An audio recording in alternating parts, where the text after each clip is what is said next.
Greg and I are very honored today to introduce the next of our keynote speakers, who is also the recipient of the Janet E. Helms Award for Mentoring and Scholarship, Dr. ArpanaInman.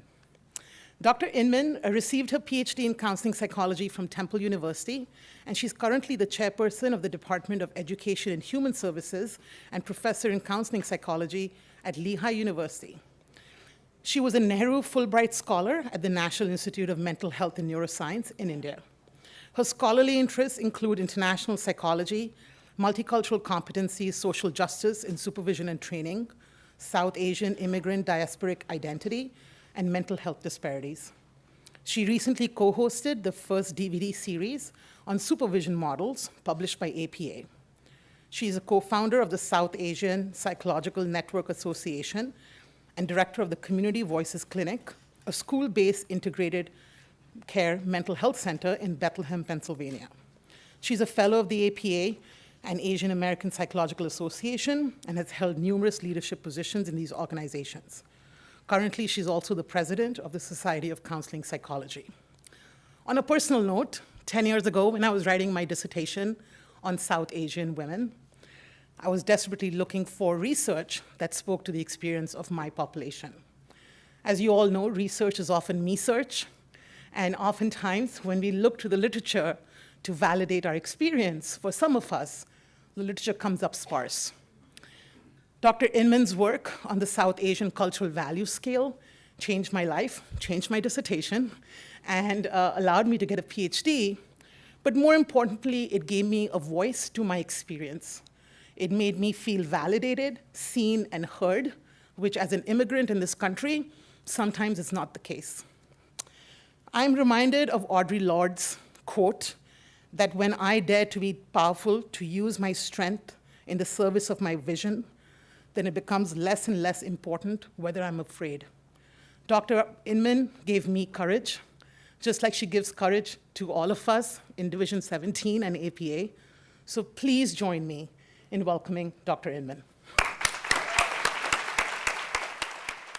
I'm delighted to be here this afternoon. I was just reflecting a little bit on my experience here. I've been coming to the Teachers College Winter Roundtable Conference since I was a student. And so it's really wonderful to be here today in this capacity as well.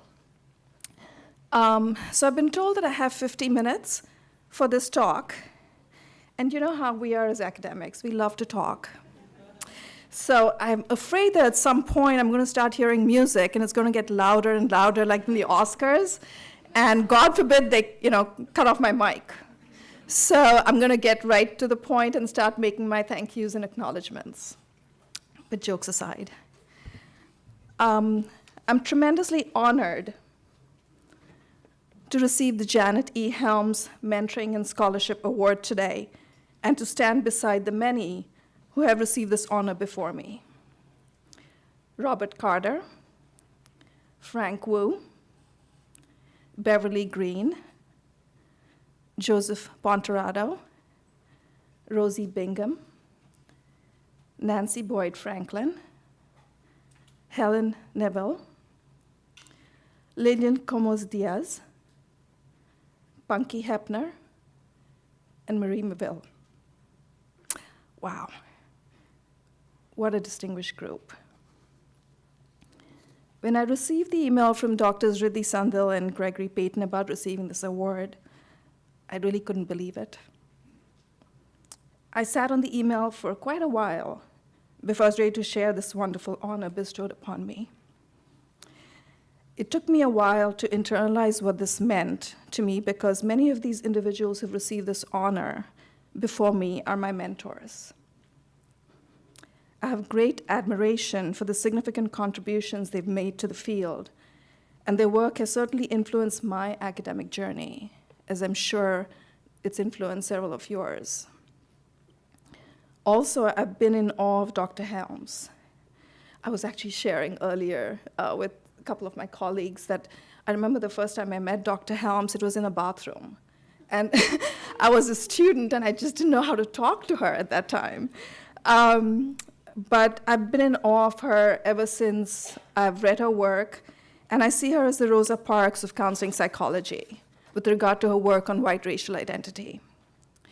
So being associated with her in any form is a gift. Dr. Helms' explicit focus on racial oppression as sources of societal inequity, white racial identity awareness, and how our cognitive information processes are related to the internalization of identities. Cultural influences on test bias and assessment have been unique and important contributions to the field and have influenced my own scholarship as well. As such, I'm proud to receive this award named after her. Therefore, I thank the co-directors, Dr. Sunderland Payton, for this acknowledgement. The captivating theme of the 35th Annual Winter Roundtable, nevertheless, she persisted.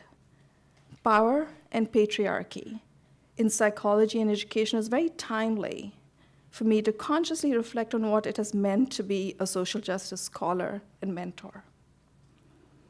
So let me first start by sharing some thoughts on my social justice scholarship and influences on mentoring.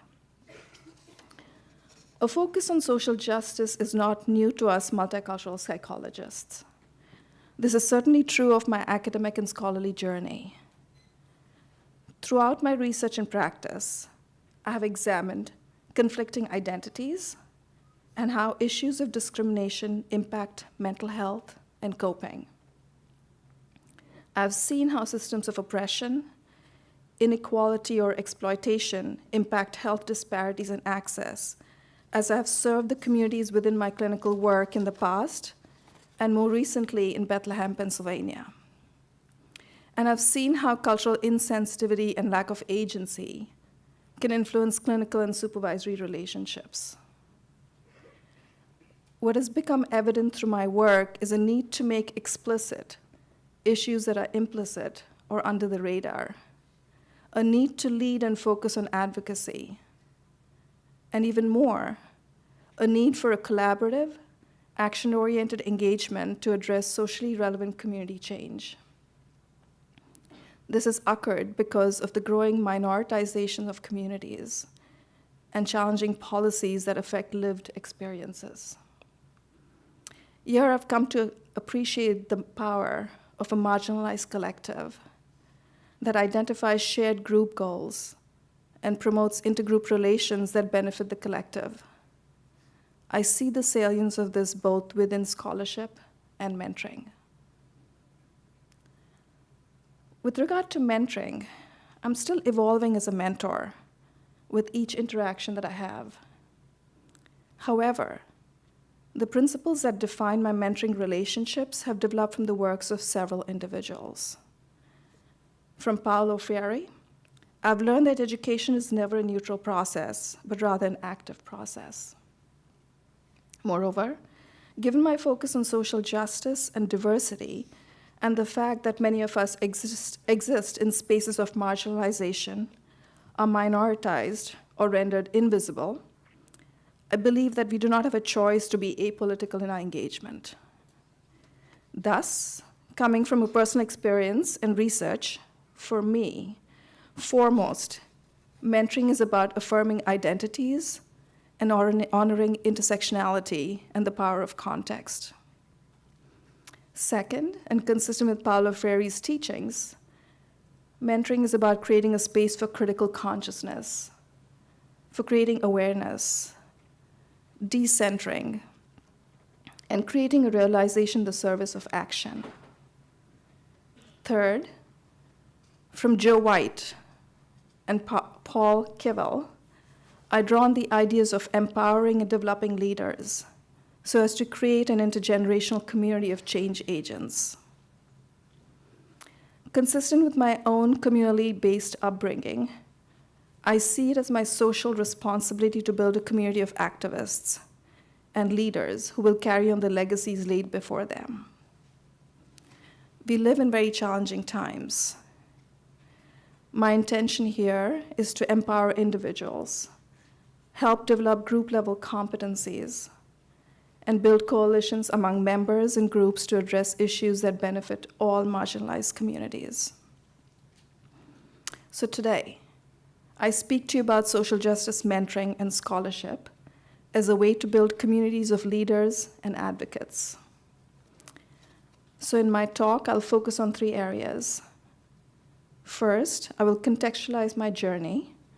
I will share with you my experience of coming to the US as an international student, being an Asian Indian woman existing within multiple social and cultural locations.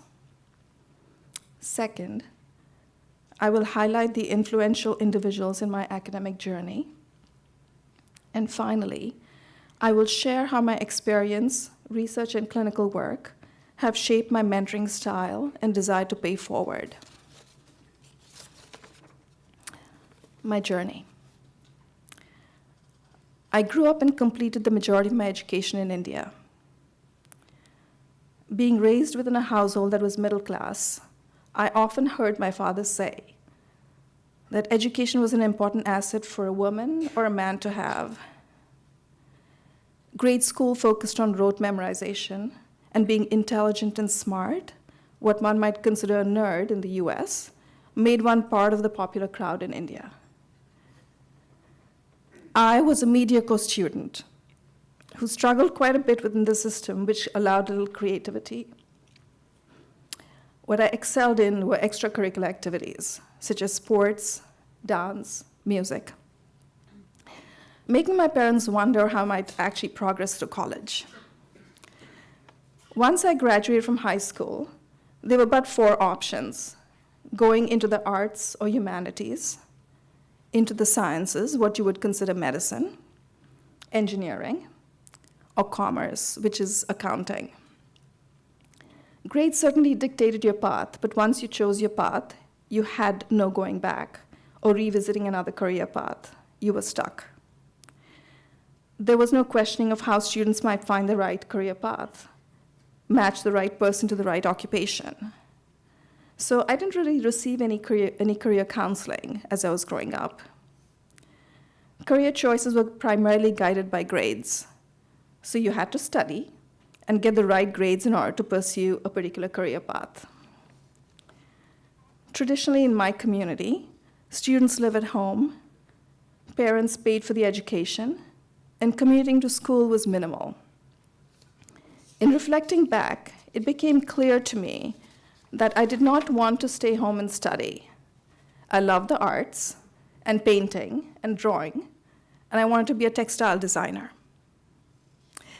The professional program in textile designing would have taken 5 years, and I would have had to live in another part of the country. At that time, my father was working abroad, and my sister was away in Mumbai studying microbiology. My mother and I remained in my hometown of Pune, India. Because my mother was by herself, my father asked that I stay home and study. He also wanted me to complete a bachelor's degree given my poor academic skills in grade school before I ventured out for a professional degree. But a bachelor's degree would take me 3 years, and then to complete another 5 additional years of schooling was not something I envisioned for myself. I really did not want to be in school. I did not like school. A dilemma presented itself. Reynard speaks to the dilemma approach where indecisions and questions arise from conflicting desires or values. Here I was faced with whether I would make an individual choice or choose for the family good. Raised within a collectivistic, family-oriented culture, I chose for the family good and decided to stay home with my mother and pursue my bachelor's. It was during this time that I met a distant cousin of mine who made a big impression on what I would eventually pursue: psychology. She was a psychologist who taught clinical psychology at a local university. She was a strong, independent woman, a critical thinker who had made a career out of teaching psychology. I liked the way she thought and talked about people and her work. Her focus was on stress management, personality dynamics, and career based within an indigenous cultural context. Meeting and listening to her was enough to spark my interest, where I started studying psychology for my undergraduate studies. Guichard and Lenz speak to transitions and turning points as important aspects in career development.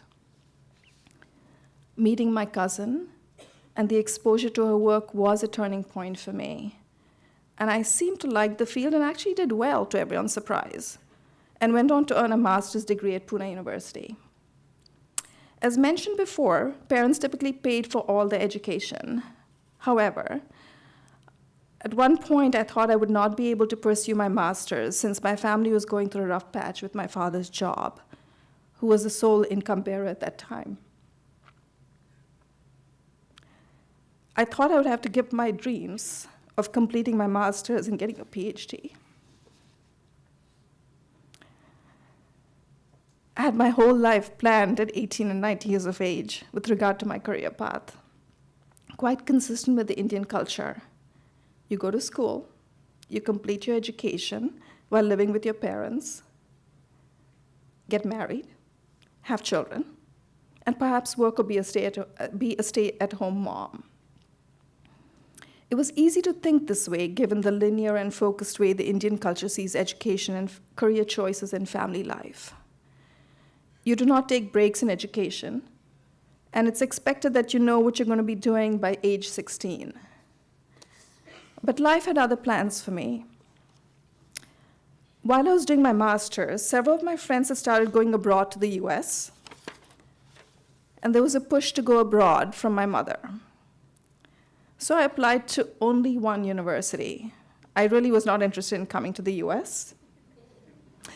In fact, I had planned on doing my PhD at the National Institute of Mental Health and Neurosciences, and as you heard, I ended up there for my recent Fulbright experience, and I taught there for a bit, an interesting turn of events.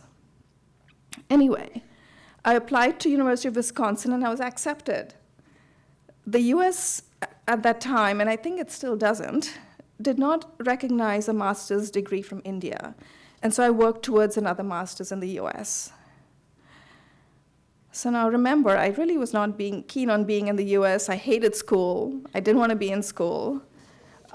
Nevertheless, I arrived in the US in 1985 as an international student. As an international student, I experienced the excitement of being a foreigner in a new land, a sojourn. I stayed on the fringes, knowing that I would return home soon, and that I did not need to immerse myself in the dominant culture or to take on the potential challenges of being the other. But that was not to be, because as I continued to live in the US, I experienced myself as the other, a minority, something that I had not experienced back home. The ideas of affirmative action, questions of skills versus tokenizing, and issues such as these certainly came to the forefront. I was starting to appreciate the significance of this as I stayed on in this country. I started my doctoral studies in 1994, about 7 years after my master's degree. Going back to school after a break was hard, but giving up a salary was even harder. And so it was important for me to have a clearer sense of my goals, be intentional before returning to school. And since, in my educational journey, I have always been intentional in my choices, something I encourage my students to do. I joined Temple University for my doctorate in counseling psychology. Now, going through a doctoral program is not a piece of cake. For those of you in the audience who have gone through a doctoral program or are currently going through one, you know how stressful and challenging it is. I'm most thankful to have had a partner, Blake, who was a wonderful support, even to the point of making me peanut butter jelly sandwiches and putting small notes in a brown paper bag to keep my spirits up during difficult times. Thank you, Blake. Now, if I send this as a text message, small hearts would be fluttering by. For the non-smartphone users or older generation like me, if this was a cartoon, hearts would be floating in a little thought bubble above me. My plans after graduation were to be in clinical practice. But life had other plans because I met my advisor. I started doing research with him and received opportunities to teach, and I actually liked both. This was another turning point in my life that led me to my academic career. I've been an academic now for approximately 17 years. What this career has allowed me to do is to stay connected to my immigrant cultural identity. But even more, it has allowed me to use critical consciousness as a tool in my scholarship to understand complexities inherent in the intersection of identities and address critical questions related to the social context in which individuals and groups exist. It has also involved fostering a critical awareness of myself in relation to others as cultural beings in the context of my teaching and mentoring. Thus, as an academic whose research is focused on cultural and systemic influences on social behaviors, social justice mentoring has played an extremely important role in my career. As an international student, coming to the US, I have firsthand experience of needing to not only navigate a new educational system, but to also appreciate the structural issues and interpersonal cultural dynamics that were foreign to me. Through my various interactions, I have realized the role and come to realize the role of strong and positive faculty-peer relationships and other professionals in my personal and professional development. There have been many individuals who have influenced me and my work, but today, I would like to take a few moments to acknowledge some of these individuals who have significantly influenced me, made a mark on me, shifted my center in my life's journey. I'm grateful to Usha Ram, my very first female mentor, for coming into my life at a very key point, a moment of questioning. She sparked my interest and guided me into the field of psychology. Without her mentorship, I'm not sure I would have pursued a higher education or considered psychology as a career path. I'm thankful to Nick Ladani, my doctoral advisor and mentor, who advocated for me throughout my career. Being responsive to our cultural differences, he supported me in my scholarly endeavors. He was directly responsible for my entry into the academy, and he mentored me through my journey as a pre-tenure faculty member both at Seton Hall University, where I was before I came to Lehigh University. He modeled what it meant to be a person-centered mentor. He socialized me to all aspects of an academic's life, helped me think strategically about my research program, provided access to formal and informal networks, created professional opportunities, as well as taught me how to navigate the politics in the academy. More importantly, he taught me how to use my voice and power to promote social justice. I feel fortunate to have had Joe White in my life. He adopted me, like many others perhaps in this room, and allowed me to jump on the freedom train. He was an advocate and mentor who was committed to promoting my hopes, desires, motivations, and was a champion for my accomplishments and endeavors. He helped me keep the faith and taught me about the importance of mentoring communities. I'm appreciative of Nita Tiwari for introducing me to Joe White, but even more, I'm thankful to Nita, a fellow student years ago, for challenging my perceptions of where I would get mentoring and guidance. She was the first South Asian American student I met during my doctoral studies. She became my soul sister from another mother, validating my experience as an Asian Indian minority student. She socialized me to the art of conferencing and networking, and connected me with many of the multicultural leaders in our community. Even more, she joined me in creating SAPNA, meaning DREAM, which is the South Asian Psychological Network Association. It's a listserv for those interested in South Asian psychological issues. This allowed us to bring together a community that was lacking during our student times. SAPNA allowed us to create a space for numerous other individuals, and we now have a membership of over 400 around the world. Together, we also went on to help create the first ethnic division within the Asian American Psychological Association, the Division on South Asian Americans. Speaking of AAPA, Asian American Psychological Association, Alvin Alvarez has had a significant influence on me. Having taken on many leadership roles in recent years, I have sometimes questioned what this means in terms of my ability to engage in social justice issues. From Alvin Alvarez, I have learned the power of agency and influence I can have within these leadership roles. I have seen him take on leadership roles with grace and humility, and yet challenge the status quo. I admire him for it. My students and mentees, many of you are here today, and I'm going to ask you to stand up. Come on. And I know there's several others who couldn't make it and are here in spirit.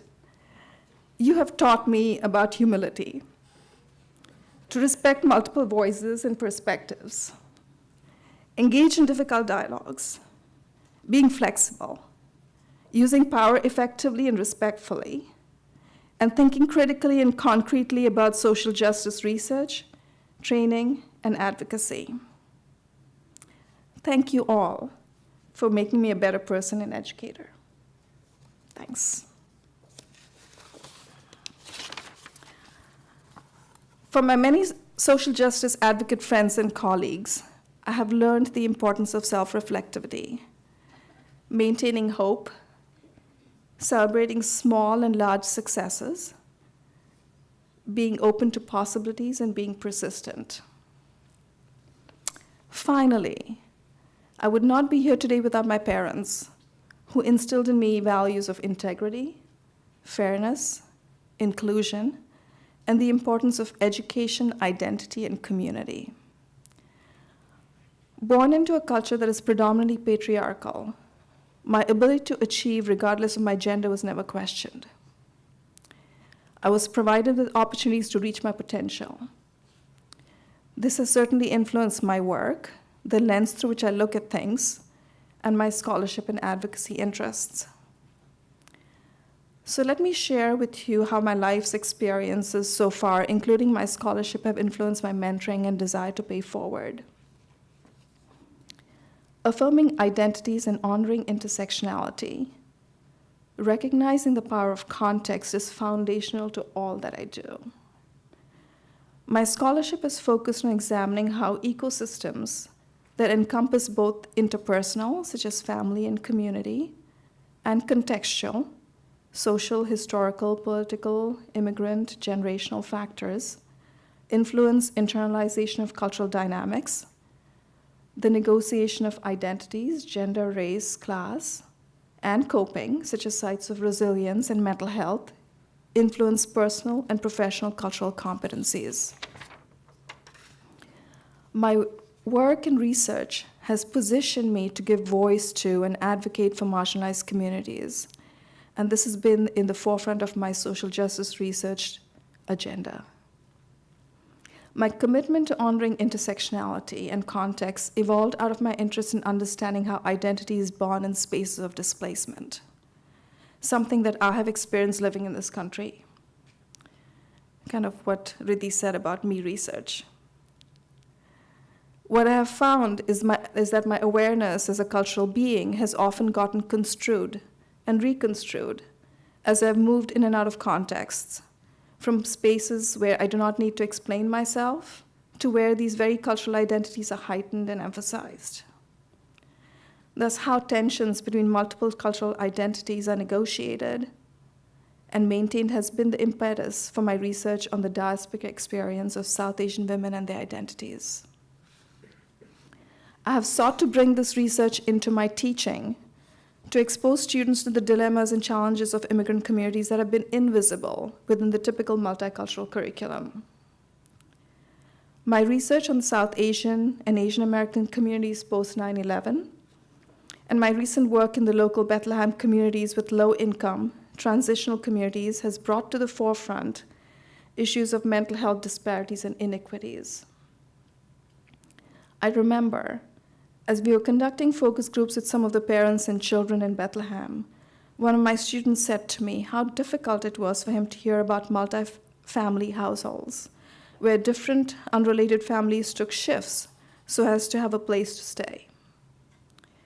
An awareness of this against the privileged communities within Lehigh made stark issues of social inequities. My research and mentoring has also expanded due to the richness of my students' perspectives and interests on international students, LGBT and MENA communities. Our focus has not only been to look at the intersectionality of identities and the trauma experienced as a function of different isms, but we have also started to explore what kinds of training environments would help facilitate a social justice advocacy lens in action. In effect, my students have broadened my sphere of influence in making an impact. The second component of my mentoring is critical consciousness in action. As Freire says, education is an active process that fosters critical reflection. This has been an important facet that has influenced my teaching and mentoring, and has been key to how I engage with my students. Social justice is about a process of change focused on access and opportunity, not just for marginalized communities, but also for those who serve these communities. 5 years ago, I founded a school-based mental health clinic offering free mental health integrated services called Community Voices Clinic. This clinic provides opportunities for our Lehigh doctoral and master's students to engage in the local community and practice principles of social justice on a day-to-day basis. As a grassroots clinic, the focus has been on creating access to a diverse community that is transitional, undocumented, low income, and uninsured. This has involved collaborative engagement with multiple stakeholders: school personnel, parents, community organizations, and community members to address socially relevant issues for the community. Working within these multiple systems that encompass different relational dynamics and demands has required an ability to build thoughtful alliances and build capacity within the community. More importantly, it has called for linking research to practice so as to move faculty and students away from the siloed ivory tower and encourage them to explore how the lived experiences can provide a unique richness to curriculum. It's about situating issues in everyday lived experiences rather than merely relying on abstract theories. After Katrina hit New Orleans, I spent 3 weeks providing services to communities hit by the hurricane. The following year, in collaboration with an organization in Mississippi, I took a group of my students to engage in disaster relief work, challenging the traditional modalities of treatment and notions of success. I've had my doctoral students supervise students living overseas around the world to understand the complexities of ethical codes across borders, and participate at the UN to advocate for a Nigerian NGO on women's empowerment. Recently, I created some international research internships for our students who got to work within an interdisciplinary team, such as scholars, doctors, nurses, Ministry of Education, NGOs, etc., in Haiti, Peru, and El Salvador. My emphasis here was not only to create a social justice viewing lens, rather to engage in action and step out of one's comfort zone to work and develop an appreciation of lived experiences locally and globally. Such a process helps create the space for critical thinking and critical consciousness across borders.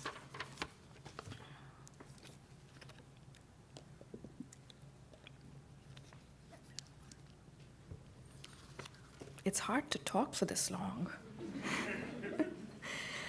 A third component of social justice mentoring has been salient for me is empowering and developing leaders. As social justice mentors and scholars, I believe that we have a tremendous opportunity to influence the next generation. And I'm going to repeat that. As social justice mentors and scholars, I believe that we have a tremendous opportunity to influence the next generation. Not by cloning, but rather through encouragement and having a genuine understanding of our mentees' interests, fears, needs, and goals, and by gaining cultural awareness and negotiating cultural differences within our relationship. This has certainly influenced my scholarship on supervision and advising. Whether examining advisee non-disclosures, supervisee or supervisor multicultural competence, understanding culturally competent supervision, examining microaggressions in my supervisory relationships, and managing difficult dialogues in cross-cultural supervision.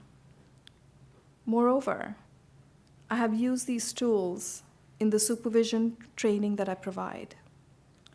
At Lehigh, I teach a year-long supervision seminar where doctoral students supervise master's students. Taking on this new role where you need to own your authority and power is not easy for doctoral students. Heck, it's not easy for any new supervisor. My emphasis here has been on encouraging them to own their knowledge and acknowledge the power inherent in supervisor-supervisee relationships, to take on the leadership role, being active agents in promoting and advocating for their supervisees. My focus here has been about developing a genuine and authentic relationship and supporting their voices, values, passions, and identities. It's about celebrating successes and instilling a sense of hope. As social justice supervisors and mentors, we have an obligation and responsibility to empower and develop leaders for the next generation. I remember when I first joined Lehigh University, I was charged with being the admissions coordinator. During this period that I handled admissions, we were able to increase the diversity of our programs significantly, resulting in our counseling psychology program being nationally recognized with the Richard M. Swin Award for Excellence in Recruitment, Retention, and Training of Ethnic Minority Doctoral Students from the American Psychological Association. The nomination occurred through the leadership of several of my students. This they did on their own. This leadership and ownership was an important act of advocacy in promoting the program for future generations. My goal in this context has always been on empowering my students to be leaders, to support their efforts and help them get ahead. As Skivel says, knowing when to step back and allow a space for younger people to move into leadership without disappearing and taking with us the information, understanding, and experience we have gained over the years. The goal here is not to hold on to our egos, our privilege, and our positions. Rather, the goal is to create space for future leadership through identifying their strengths and sharing our personal narratives. I've done this by sharing the challenges and successes I have experienced in my journey, my mistakes and my limitations, and by walking the talk. Finally, mentorship is about creating an intergenerational community of change agents.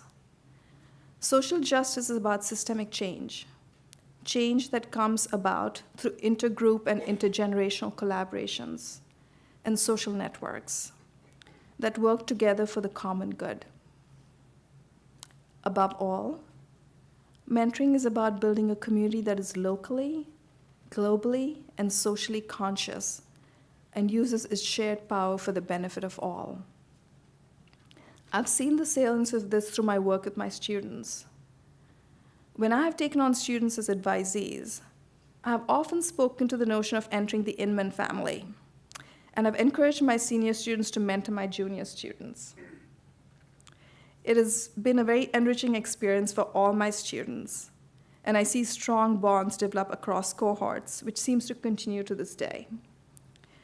This value of intergenerational community building and support has been an important part of my social justice mentoring process.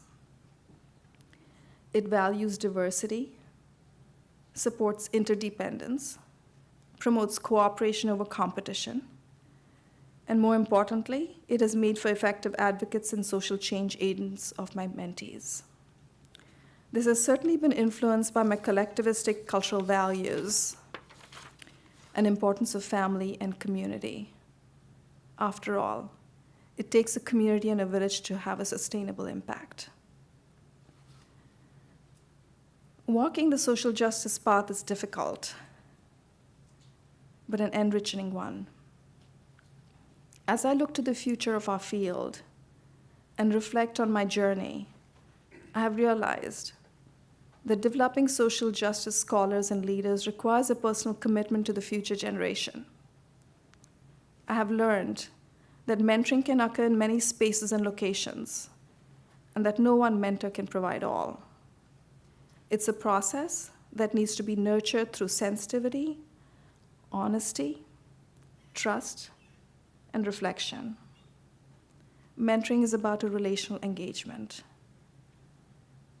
an engagement that comes with much responsibility. It requires me to be a teacher and a learner and engage in a shared process of power. Above all, mentoring is about advocacy.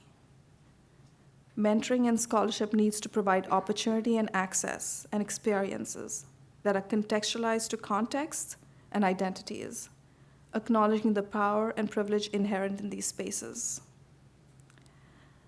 I'm extremely grateful to all who have allowed me to walk with them in this journey. I have concluded that the lessons I have learned and the choices I have made are a direct reflection of the power of strong mentors across cultures, genders, and generation. I want to thank the co-directors, Dr. Sandil and Peyton, again for this honor and privilege to be here in front of you today and to share my reflections on my social justice mentoring and scholarship journey. Thank you.